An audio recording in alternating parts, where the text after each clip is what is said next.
नमस्कार साथियों, मैं सीमा गुप्ता। आज आप सभी के बीच करंट अफेयर्स की तैयारी के लिए महत्वपूर्ण क्लासेस को लाई हूँ। जैसा कि आप सभी अवगत हैं कि प्रथम क्लासेस में मेरे द्वारा बताया गया कि कैसे आप स्वयं प्रतियोगिता दर्पण और क्रॉनिकल से वन लाइनर करंट अफेयर्स का नोट्स बनाने के साथ इन दोनों पत्रिकाओं का गहन अध्ययन कर आप अपने करंट से संबंधित तैयारी को आगे बढ़ाते हैं। वहीं दूसरी क्लास में मेरे द्वारा बताया गया है कि किस प्रकार से आप समाचार पत्र का अध्ययन करेंगे और कैसे आप 45 मिनट के अंतर्गत प्रतिदिन की खबरों के साथ साथ आप अपने निबंध की भी तैयारी करते हैं। तो साथियों, इसी क्रम में आज तीसरी क्लास में मेरे द्वारा बताया जाएगा कि यदि आप करंट में मैक्सिमम अंक प्राप्त करना चाहते हैं, अन्य छात्रों की अपेक्षा बेहतर प्रदर्शन करना चाहते हैं, तो आप अनिवार्य रूप से प्रतियोगिता दर्पण और क्रॉनिकल का अवश्य अध्ययन करेंगे।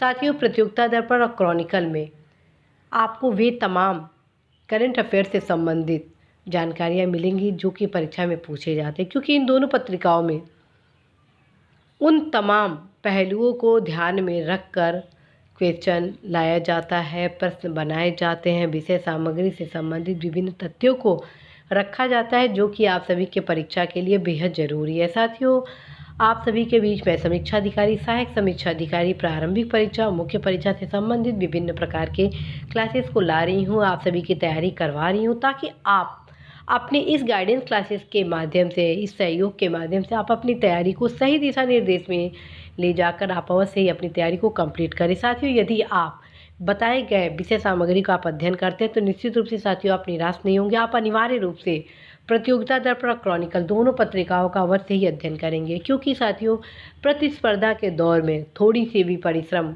में यदि आप कोताही करते हैं, सही गाइडेंस को प्राप्त नहीं करते हैं, तो कहीं ना कहीं साथियों आपकी सफलता पर एक प्रश्न चिन्ह खड़ा होगा। तो आप अवश्य ही प्रतियोगिता दर्पण और क्रॉनिकल को जरूर अध्ययन करेंगे ही करेंगे। साथियों, ऑलरेडी मैं आप सभी को बता चुकी हूँ कि जब आप प्रतियोगिता दर्पण का अध्ययन करेंगे, क्रॉनिकल का अध्ययन करेंगे, तो प्रथम रिवीजन को आप जब देंगे तो तुरंत फ्लुएंटली में सारे जितने भी टॉपिक है करंट के, national, international, economic and other, जो मैं आप सभी को बता चुकी हूँ, उसको आप पहले पढ़ लेंगे सरसरी तौर पे। सेकंड रिवीजन में साथियों आप ये तमाम महत्वपूर्ण जो फैक्ट हैं उन पे लाइन बनाएंगे, ठीक है। जितने भी आपको महत्वपूर्ण टॉपिक लग रहे हैं, लगता है आपको लगे कि हाँ ये परीक्षा में क्वेश्चन पूछे जा सकते हैं, ठीक है, तो उस पर आप टिक लगाना शुरू कर देंगे। तीसरे रिवीजन में साथियों जितना भी आप टिक बनाए हुए हैं उसको आप लिखेंगे, ठीक है।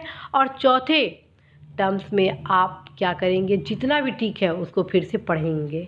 इस प्रकार साथियों 3 से 4 रिवीजन में आपके सारे करेंट्स तैयार हो जाएंगे। इस मेथड को यदि आप अपनाते हैं तो किसी भी कोचिंग की आपको आवश्यकता नहीं है। यदि आप सही दिशा निर्देश में सेल्फ स्टडी करते हैं तो अवश्य ही साथियों आप सफल होंगे ही होंगे। और इसी के साथ साथियों आप सभी को मैं बताऊं कि लगातार मेरे द्वारा आप सभी के बीच टेस्ट सीरीज़ क्लासेस भी लाए जा रहे हैं, और जब आप सभी का एग्ज़ाम होगा उस दौरान मैं करंट अफेयर से संबंधित टेस्ट सीरीज भी लाऊंगी, ताकि आप अपना पुनरावलोकन कर सकें कि आपकी तैयारी किस दिशा में हो रही है। साथियों, आपके भीतर भी तमाम ऊर्जा विद्यमान है, आपके भीतर भी तमाम शक्तियाँ विद्यमान है, जो कि सफलता के लिए बेहद ज़रूरी होता है, बशर्ते आप अपनी तैयारी को सही दिशा निर्देश में आगे बढ़ाएं। निश्चित रूप से साथियों आप सफल होंगे ही होंगे।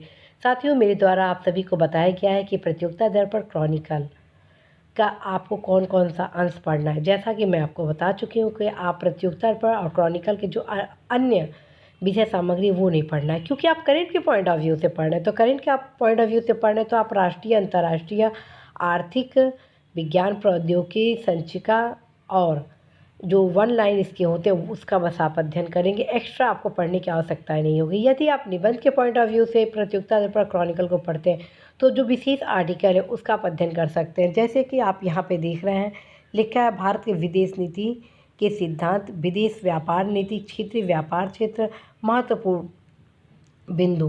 तो इस प्रकार से साथियों भारत के विदेश नीति के सिद्धांत, जो कि एक भारत की विदेश नीति से संबंधित आपके इसी के लिए इम्पॉर्टेंट है। वहीं दूसरी ओर आप यहाँ देख रहे हैं कि इसमें दिया गया है, इसमें दिख नहीं रहा है, लेकिन प्रतियोगिता दर्पण में भी कुछ महत्वपूर्ण टॉपिक पर निबंध को दिया जाता है। तो आप अवश्य निबंध के पॉइंट ऑफ व्यू से यदि आप प्रतियोगिता दर्पण पढ़ें तो उस लेख को पढ़ सकते हैं। और यदि आप क्रॉनिकल को निबंध के पॉइंट ऑफ व्यू से पढ़ रहे हैं तो जो महत्वपूर्ण इसके आलेख है उसका अध्ययन कर सकते हैं। और यदि आप करेंट के पॉइंट ऑफ व्यू से इन दोनों पत्रिकाओं का अध्ययन कर रहे हैं तो साथियों जो मैं आपको बता रही हूँ कि आप कैसे राष्ट्रीय अंतर्राष्ट्रीय आर्थिक विज्ञान प्रौद्योगिकी एंड सार संचिका, जिसमें नियुक्तियाँ, पुरस्कार और आदि विभिन्न आयाम दिए गए रहते हैं, उनका अध्ययन करके अपनी तैयारी को आगे बढ़ाते हैं। साथियों इसी आशा विश्वास के साथ मैं सीमा गुप्ता विदा लूँगी कि आप अवश्य ही अपनी तैयारी को महत्वपूर्ण आयाम देंगे। साथ में साथियों आप सभी को मैं बताऊं कि घटना चक्र, जो कि मेरे कई क्लासेस में बताए जा चुके हैं कि आपको घटना चक्र का जो दृष्टि करंट अफेयर्स का होता है उसे ज़रूर पढ़ना है, लेकिन तब पढ़ना है जब आपका एग्ज़ाम नज़दीक हो और एक वार्षिकी के रूप में जो निकाला जाता है वन लाइनर करंट अफेयर्स के रूप में परिचय, ये दृष्टि घटना चक्र का, उसे पढ़ना है। अर्थात आपको 3 पत्रिका प्रतियोगिता दर्पण, क्रॉनिकल को मासिक आधार पर प्रति माह पढ़ना है। दूसरी जो पत्रिका है वो घटना चक्र की दृष्टि और घटना चक्र का वार्षिकी, यानी 4 के माध्यम से आप अपने करंट अफेयर्स की तैयारी कंप्लीट कर लेंगे। साथियों मुझे पूर्ण भरोसा है कि आप अपनी तैयारी को आगे बढ़ाएंगे और सही दिशा निर्देश में अपनी तैयारी को कंप्लीट करेंगे। इसी आशा संदेश के साथ साथियों मैं सीमा गुप्ता विदा लेती हूँ कि निश्चित रूप से आप सफल होंगे। नमस्कार।